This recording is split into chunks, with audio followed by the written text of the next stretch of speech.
Gwe jangu mu mpola alina interest ngambe Chris emisota watandika bagipangisa mmeko kitegeera opangisa togula ngambo pa opa mbasi eva nange munaka salamu ako bane munsasire nange ndi muntu olina n'okumanya amaanyi ge ng'omuntu agali physical bw'oba omukyankalaniza kuba teekawo oba kiyinja ng'ekyo mugaye munnaye situla ekiyinja ekyo kinkanyugira eri omulalu yakisuddewo kaageza n'akisitula bw'ati n'akikanyugayo omanya nti abakukwata kunsi so ng'oluusi aba akikoze kukuyamba naye ng'ate g'obaddeko kyobaza obyowulira nti omuwala yakubye sayimo yamukubya mukanyula kubanga teweetegereza so olina okutunula ekijji kino nkisika kyeggule kigaanyi lwaki omuwala ono akisisa omulundi gumu tomala gakola ki bw'aba asisa ekijja aluminiyamu kigudde ate kwe kulisi waabwe atebera mu byaddala omuntu yandivuddeko wano n'agenda mu ziri ensi kubanga abavubuka wano bateekamu amaanyi mangi naye return on investment ntono naddala omuvubuka nga omulimu gwo teguweza miliyoni 5 omwezi tetugwere bweru wandibadde olinnye ennyonyi n'ogenda kubanga gavumenti ya wano yo emakinga sure nti akasente ako akatono k'ofunye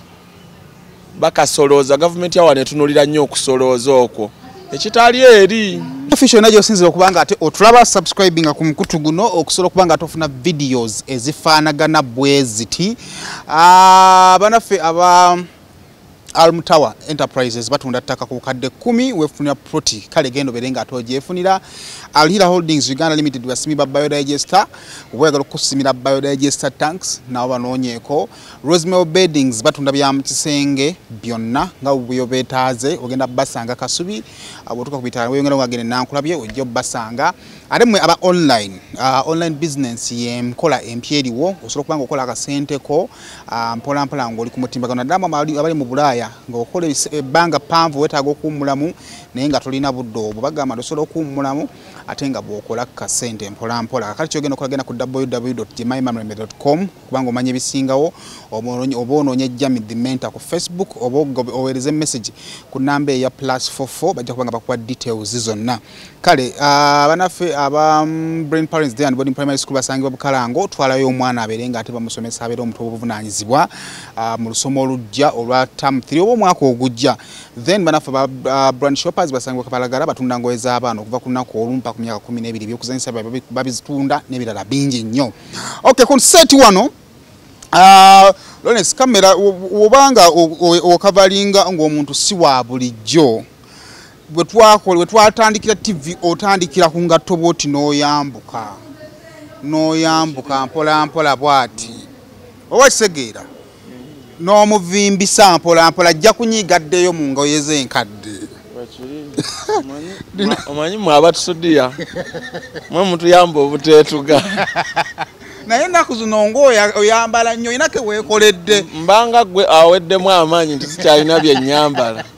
n'owulira yakugamba nti ate ye engatto gy'okubye y'amaanyi abadde yeetuga nodda engulu ne kati kano noteruggwera mu bbaafu gino misota gibeereyo Paris bagisalako amaliba nga bw'omanyi so ne bagireeta wano mpola mpola nga bw'obitegeera so ne bakolamu engoye zino mpola mpola awo wano oli munga mu mmeka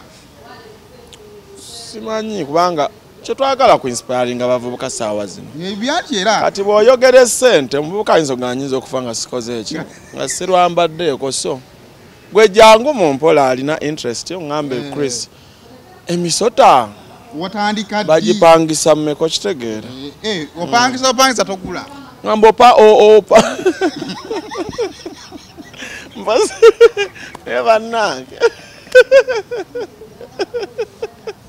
munaka salamu ako bane munsasire nange ndi muntu Gambye ya abantu bonna nti mujje mu Evans yayambadde ngo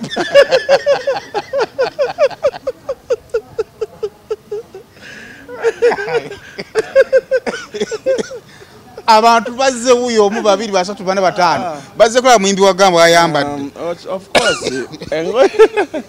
kati genda ku nsonga endala kuba ne wennannyonnyola nti nzigula sente zange nyonnyola bannayuganda bawuliriza kati olwedde kiyise okitegeere bo batwale kye baagala balina bawuliriza okumala emyaka ana nga bawuliriza omuntu gobakoze ekyamaanyi naye bino ebintu tebibeera mugondi mu real time musobola okukasalamu ne tugenda nekiri ate nga yekanyuma gekatambula sia gobobeera gwe singa okubayita nina Evans wano songa kyekumpisiza kuba kati ovudde ku mulamwa naye ensonga ekuyisizza but of course you're smart onyumye mwebale bambi njagala okwebaza designer wange Alan Senior okunteekamu egundi okuba nti sente zange bwenzikuwa okuzitwala France oleeta engoye nga bwenzikutumye nemukakasa atuuke France bazina bagezaabo gyazijja era bazijja Uganda nakolagana nabo n'olaba kye baakolanga so kati ono we mwaka sente kange bw'oba ogenda mu biro ebyokwambala omubuye kala y'okwambala wagenda kugugono mubuulira kati guno just nakuba kifaananyi kya musota njagala eddiba ly'omusoto ogwo Alan Senior n'agenda France n'akola naye muntu mu fashion atanga okufuna ssebo bayikoni be n'agamba nti kati abayimbi bwe batinze be banyambalira kati gwe muyimbi kyakwambalira gw'ogamba oba muntu nze ndi nnyo mu beebweru eyo kati Drake yanyambalira bulungi so wano mu Uganda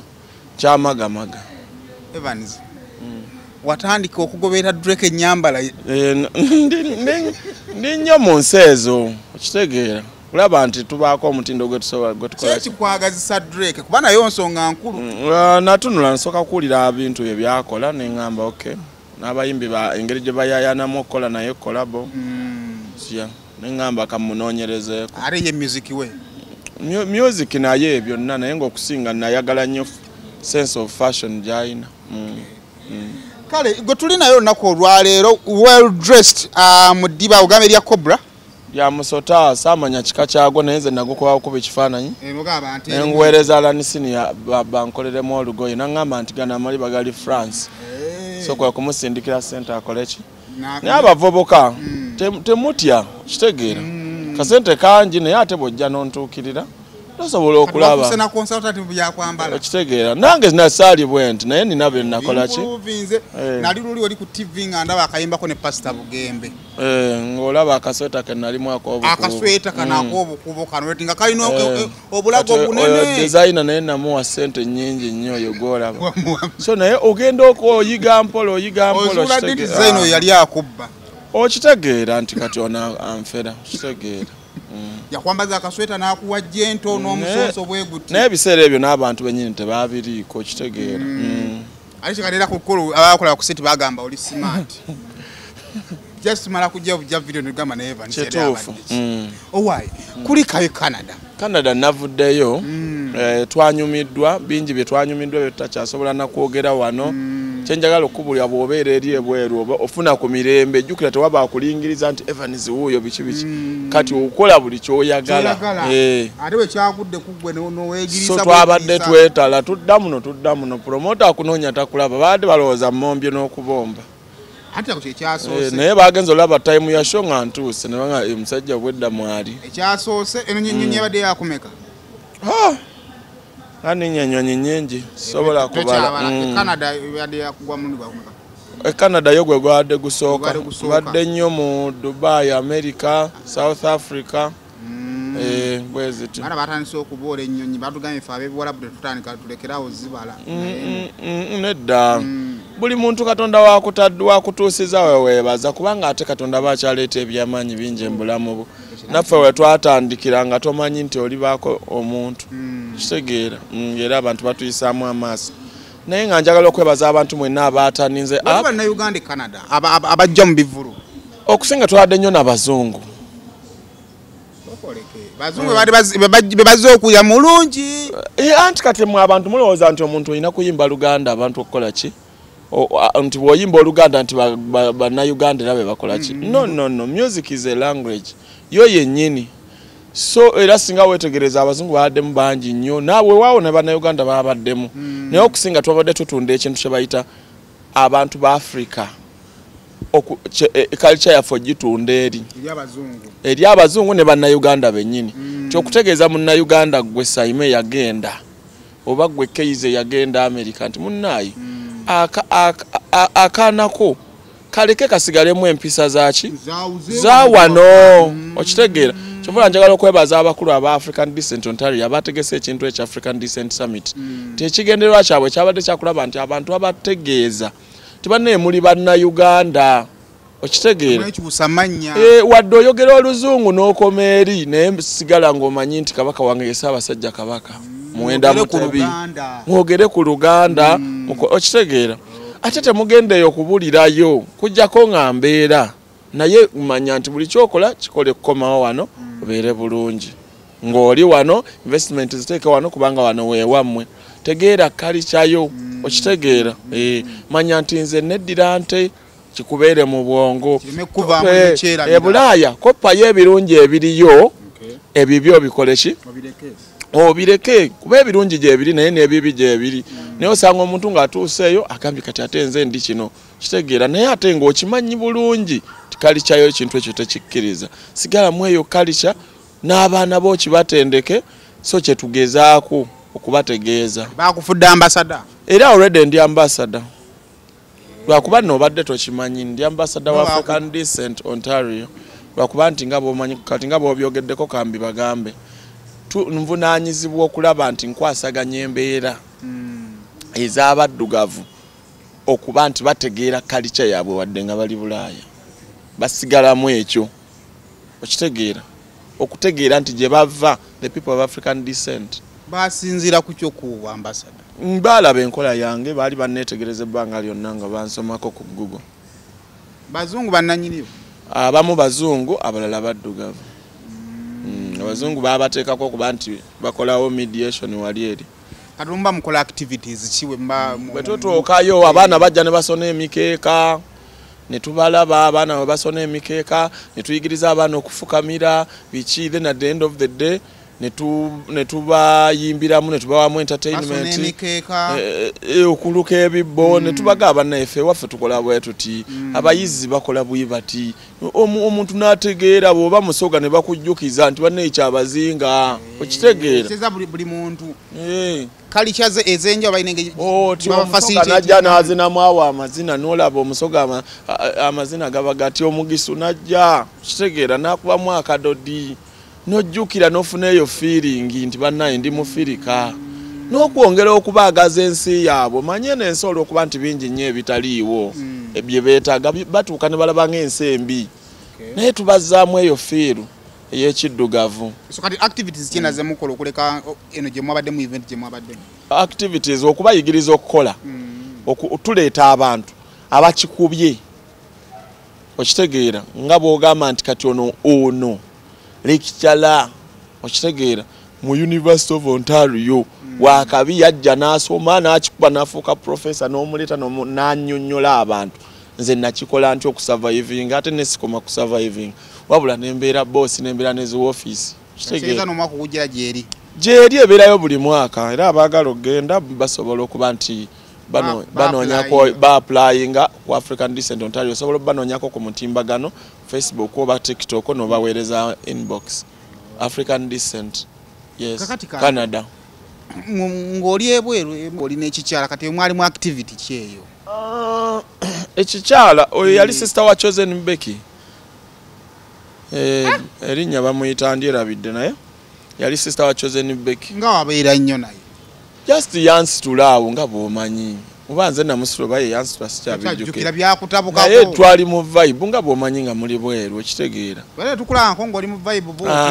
kati jjukira eri oba ofunye obanga ekinyonyi kidduse mu komera jjukira olusitula akawala baabo olusitula okitegeera kati twali awo Kampala ine bwala boyagala dosi twali awo mukoboka awo omuwala namba kanansula naye sikyajjukira nyizo banze namusupa nina okuddayo nendaba aka video naye kwali kucamuka kitegeeza nti wano Kampala mawulire gakulemesa okweyagala wano oba tolina oyina ebibala byoyagala okusitula naye otya bingi nnyo byoba oyagala okukola muganda wange naye oliweta bwoti oluusi oyinza noba oyina ekintu kyoyagala okudropinga ku loogi just ku loogi noganta kandropinga waayidde eno n'agisanga ogenda kulaba Stevens gatutanyisa okulaba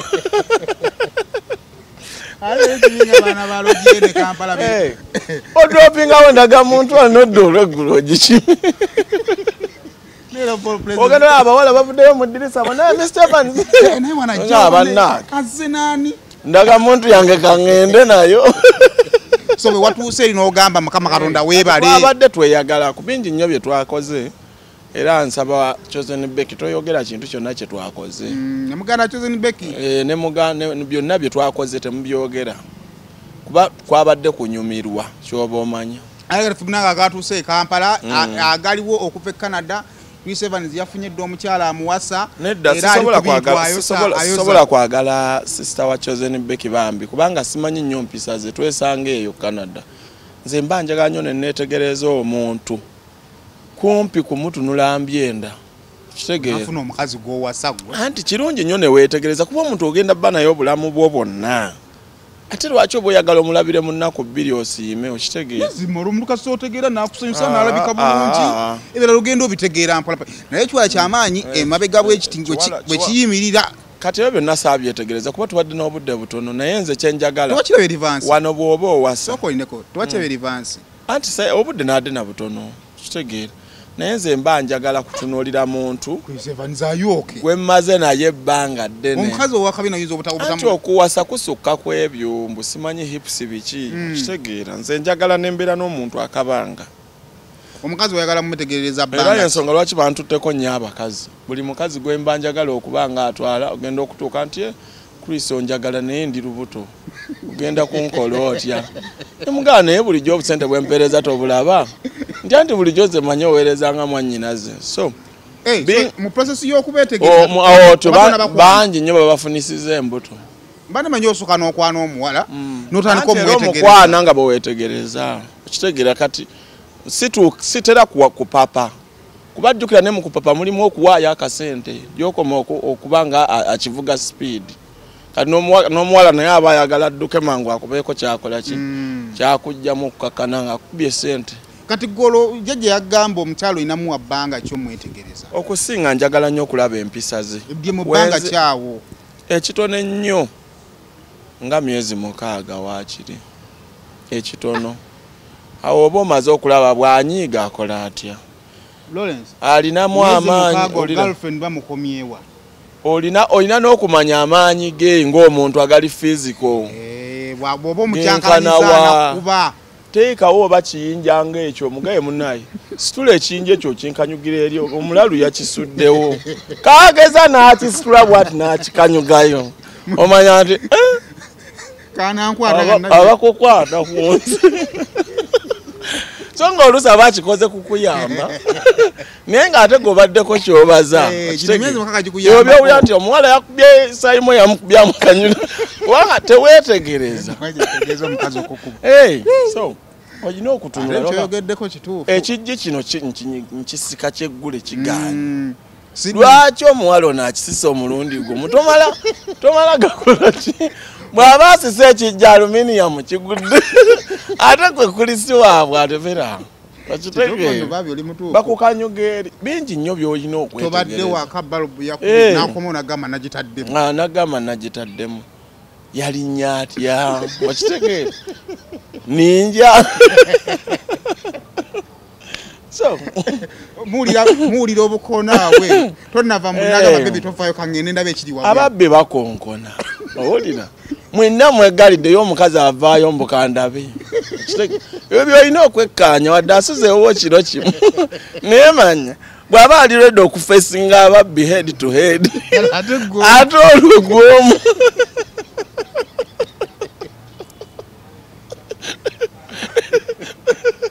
oya Evans wasala nnyo enkubu yasima lwaki nakulaba twabadde Canada twanyumiddwa endongo yavuze so mu bufunze tanapu yabadde nnungi nnyo njagala okubategeeza nti n'omwaka ogujja mu gw'omusanvu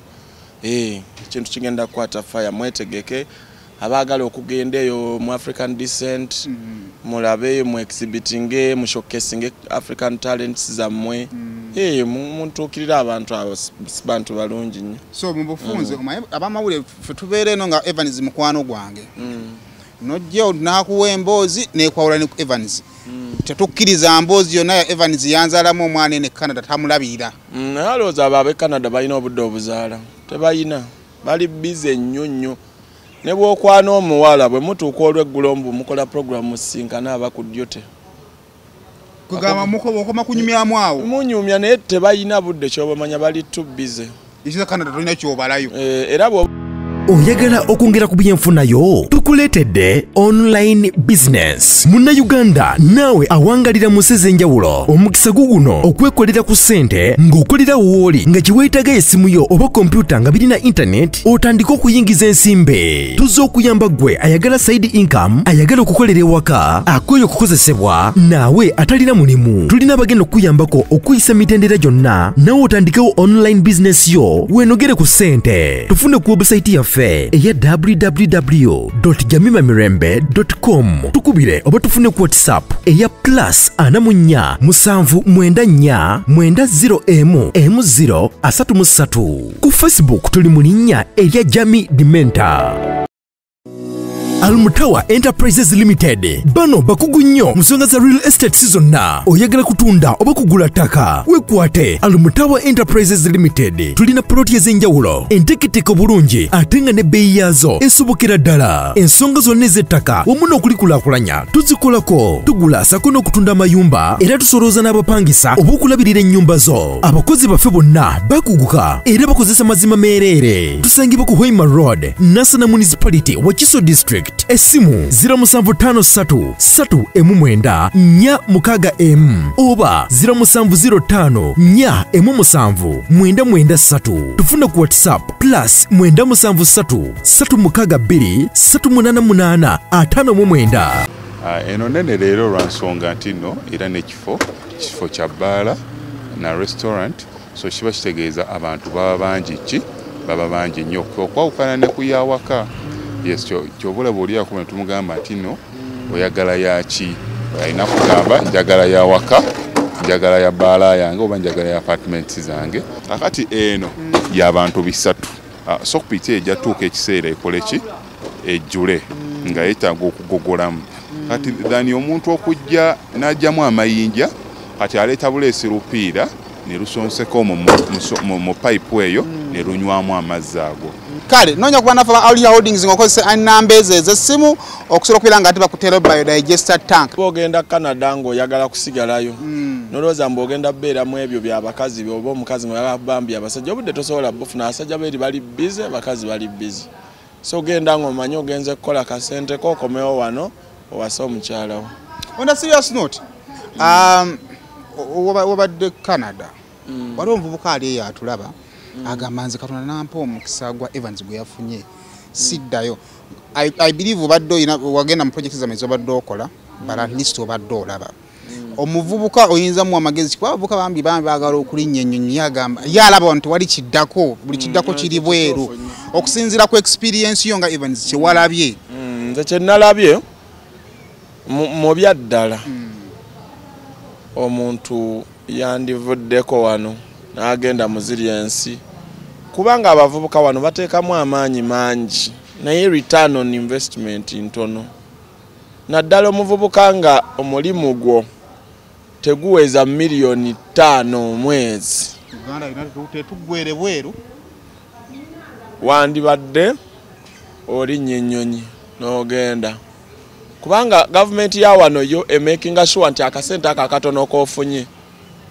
bakasolooza gavumenti ya wano etunulira nnyo okusolooza okwo ekitali eri kitegeera ate eri ebintu bingi by'osobola okukola ne woba tewasoma naye wano bingi bikulimitinga kitegeera ate eri Katonda kasita akuyamba n'osoma ne bw'osomayo kakosi ka myezi 3 oba wanjawulo nnyo Ali batugamba nti bafuna sente nyingi ne ati bazispendinga nnyo. Anti kati awo olina okwataganira ne banno. Nti weba ennyumba ya 1200 musulemu 5. Kitege kati ebyo lwakuba nti abantu bo bakanya kumala mu bantu manyi. Tewali nsonga lwaki sayimoto sula abanna banno bana mu nyumba ya 1200. Okitegeera buli omu n'osasula 100 kitegeera musula abantu 5 ne mukola ki ne musasula ennyumba amazzi tewaliiwo nnyo biiruzi ezo balandiro de bagasasula okitegeera so ate wanooka mu ntandikwa wano gavumenti esooka ne kusasulirako ku nnyumba paka woofuna omulimu okitegeera yeah. So tugenda okgenda nga nyongera yaliko era tukyapushinga mpala oyinawo nyongera yongezako yongeza nyongera yongezako leta ako kayimba kange kapya era ankosaimo mwebaleka kuba kakute bantu bakanyumirwa kamala kati sawa zino nchate katika nga omanyi nchawunya mafuta ga nnyonyi then ndabe ekiddako wabula abayimbi abaliyo mwe namba kuutira muleke kundekerera okitegeera ennyonyi batulekedde ennyonyi nze ne Kenzo ne Jose ne Becky okitegeera bakubira eno bakutwala eno bakutwala Mauritius Kenzo ali Vietnam kulisi wo ya America kwegamba bayimbi banna bakubidde Kenzo nanga kolisi nkoye ndeke ennyonyi enkutudde Becky nankubira ne muga Becky ennyonyi enkutudde kyokale Kampala wala bayimba batasituka kyengamba nti tulwanire wamu kitegeera temundekera kintu banna kitegeera tusitukerekedde ofe nakyo fenna tusituke rumu muteeke ennyimba ku mpewo okitegeera kubanga singa kuyisabira Canada ne tufunayo muyimu kasuka wali nze njagala mpulire nti Kenzo ali eno Chris ali eno nti naye waliwo n'omulala naye yagenze kitegeera tebatandika kugamba nti naye buli kaseera kulisi Kenzo nedda nti twazirekera bakulisa bazisongako ne mu bbanga abayimbi tulwane ibadde oluyimba ky'abazungu olulwe basinga okwagala lwalabye abazungu ennyimba zonna baadde bazinyumirwa bo tebaliiko ekyo bo baagalanya ebintu ebifirika kwegamba bo olulaba omufirika era n'abasajja abazungu bali nnyo katale abasajja abaddugavu bali nnyo katale eri ku sayidi ey'abazungu bw'obanga otuuse eri ng'oyagala abazungu bangi nnyo tebakulwa tebatuwafunyeeyoko bikazi bikadde ebikazi ebikadde abakadde baba bakomawo ddeene e Uganda ngamba ebikadde ebizungu nsaafunye nnyo budde nabadde nnyo mu kulambula kyekyo kati ate obuzibu abazungu abo boolina obeegendereza nga obakwana baloopa ayinza okukulabanga oba amwasoltinga bwekityo oba bakiyita ki kati oyinza okwogera naye ye by'omugambye ne bitamusanyusa n'akuloopa ne bakuba oyogera lw'osobola nabo bakimanyi tuli baddugavu osobola obba nga tomanyi bulungi luzungu kubanga si ffeffeka abatalumanyi waliwo abakyayina n'abalala okitegeera naye nze kyeŋŋamba nti bwemuba muli eyo nga oli muyimbi ng'otambudde ogenzeko ebweru okwana omuwala n'olaba nga muzungu n'olaba nga atakuwa vibe tolemezaamu nnyo ayinza okugamba nti omumazeeko emirembe ate eri omukazi yafuga omukazi yafuga era eri tubeera mu kwoza bintu tebakulimba omukazi ne bw'ava wano nga akwekyusiza n'akufuga bw'otuuka eri n'ogaana okwoza ebintu asobola okukuloopa ayinza n'okwekweka mu kinaabiro n'akuba essimu n'akubira poliisi n'agamba kiki n'ekisajja kintawaanya oba oyo akwogeddeko bintu bitono nnyo poliisi yeesooka kukutikka seeryokanya kwoza diishi na kudiishi kyagamba kyokola bwe mutuuka oba mu mbeera zammwe ez'ekisenge nakkuba omugongo waddembe waddembe ate gwe tokkirizibwa mukuba mugongo abakazi bali eri bakambwe nnyo bakambwe nnyo era nze nabadde awo nga ngezaako nina bye nali njogera ne sisita wa Chosen Becky naŋŋamba kaakati Chris wano kwogereza okukola ekintu kyonna abakazi ffe tukola ki ffe tusalawo already naye nga yakiwulidde dda kitegeera so kyenjagala obbategeeza nti bw'ogenda ebweru amampaati ge Uganda gateeke wali kasoogirinya bwoti negenda wali kulwani we neekola bweso koolaba nti oli musajja wali ekikulembera ye omwana kyasalawo omwana asobola otikkisa ddadiwe ne bamuzza e Uganda omwana kyana kisobola okugenda ne kigamba 911 daddy yelled at me in the morning police nejja nolinye tokota so Daddy Simon how are you you yelled at your boy in the morning obo chajaja kabangali kunyenyeddako wale wafe tata agambe okuzalo kuse okuva ku mwana addako ye mukyalo oyo mukyala kyalagira kyekikola addako yembwa kati olwo omusajja aliwa addako ye kapa addako ye muntu yenna aliko obulemu omusajja tannatuuka addako ye mukadde akoota addako ye musajja balihanga atalinayo tumalirize abantu bange mwenna mwebale kumpagira nakomye okuva e Canada endongo egenda kutabuka bivulu bigenda kutabuka so mulindirire zigenda kujja mugenda kulaba collabos mugenda kulaba singles n'ebirala njagala Navio oyo bangambye alina concert ye gyeri kati njagala collab eddako ebere ya Navio tulabe bwe kinatambula ari yayimbe mu Luganda godde mu luluzirete mu luzungu oba oyimba nyongera wallahi mbalamusizaako nnyo banyabo ne basebo nga nsinzidde wano ku Rosemary Beddings ate nga Rosemary Beddings esangibwa wano e Kasubi ku bitaala Rosemary Beddings nga fenno twakuguka mu kisenge era ng'omukyala yenna ali eyo okukubiriza leka kuyingira kisenge nga nawe kenyini bwe weetunulako teweesanyusa wabula nga teffe tulina obunaiti obulungi nga bannaye ne munno bwakutunulako naye bannange awulira nga zeemu amaanyi abaami nammwe tulina obwammwe leka kusula ng'omusota ng'ate wano eno tulina nights ennungi eri ez'abaami n'ebintu bingi nnyonnyonnyo bye tulina wano ku Rosemary Beddings ky'oba okola ennamba eri ku screen kw'oba okuba oba tusindikira ekifaananyi ku WhatsApp kyonna kyoba weetaaze ate nga tuderivaringa Uganda wide wonna wooba tugenda kuba nga tukutuusaako eby'omulembe eby'omutindo okuva mu Rosemary Beddings.